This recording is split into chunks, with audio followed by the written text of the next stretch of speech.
This segment is brought to you by the Kansas Association of Wheat Growers and the Kansas Wheat Commission. Together, we are Kansas Wheat. Hi, I'm Jim Shroyer, Extension Wheat Specialist at Kansas State University. And I'm Erick DeWolf, Extension Plant Pathologist for Kansas State University. We've been traveling the state for a month and a half now, looking at wheat around the state, and we have seen some really bad looking wheat in the southwest, southern part of the state. And as we move north, we were hoping that the wheat was going to look a little bit better.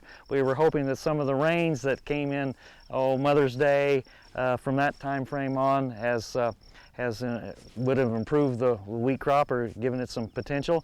But then also around Mother's Day, we had, about the 15th, we had some really bone-chilling temperatures up in this area right when it was headed and starting to flower.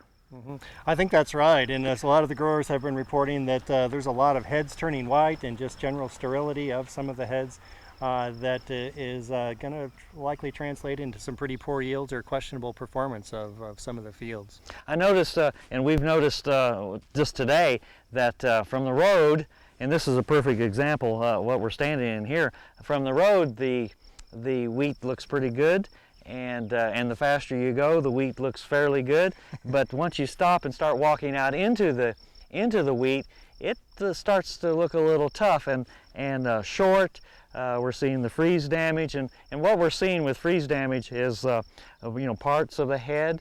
The top part primarily is either right out of the boot stage or the temperatures were just right at that particular time. We're seeing the top of the head dead due to the freeze. And also in the fields that we've been in the last few days, and today in particular, it looks like we've got grain in the head, but once you grab that head and you feel it, there's not as many kernels in there as supposed to be. That's right. So I think another feature that we're seeing too is that this north central part of the state has now had some rain in the last week or so, and we're starting to see some of those heads that would normally be white because of the freeze injury that are starting to pick up some sooty molds as well. Oh, those are saprophytic fungi that come in after the head's dead, is that what you're saying? That's right. So they're saprophytic or decay organisms that are just a normal part of the breaking down of any type of plant debris.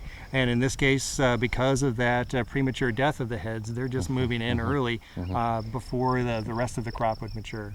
Yeah, also it's a planting date type of thing. Seems like to me if the wheat was planted early, I should say more at a normal time, it probably was more apt to get dinged by that the 15th of May. There was a couple 3 days there right around the 15th of May, right when it was heading or starting to flower, as opposed to something that was maybe double crop planted after beans or corn that was a little bit later, and the wheat was not quite as far along. So you can just see to field, or even within the same field, wheat was planted on time and maybe later, and one of them, the later, is maybe doing a little bit better in regards to the freeze damage. Mm-hmm. Is there anything that may be affecting that as well as the planting date we talked about here a moment, but what about varieties? What would you expect there? Well, again, earlier variety, like we're standing in a field of cedar, that's an early variety, and if it was planted early and we had, because it's an early variety, and when we had that freeze in mid-May, that variety and some others, Everest is another fairly early variety that could have some damage. And also the drought stress. Fields that are drought stressed, what we've seen all across the state this year is fields that are drought stressed are showing just a little more freeze injury than others. Tar Waters has what you need for all seasons for around the farm and home.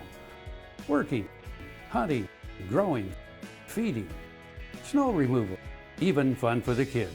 And a service department with experienced techs to help keep your equipment in top running condition. Tar Waters has a huge selection and the best prices. Tar Water Farm and Home, family owned and operated since 1978. They have what you need.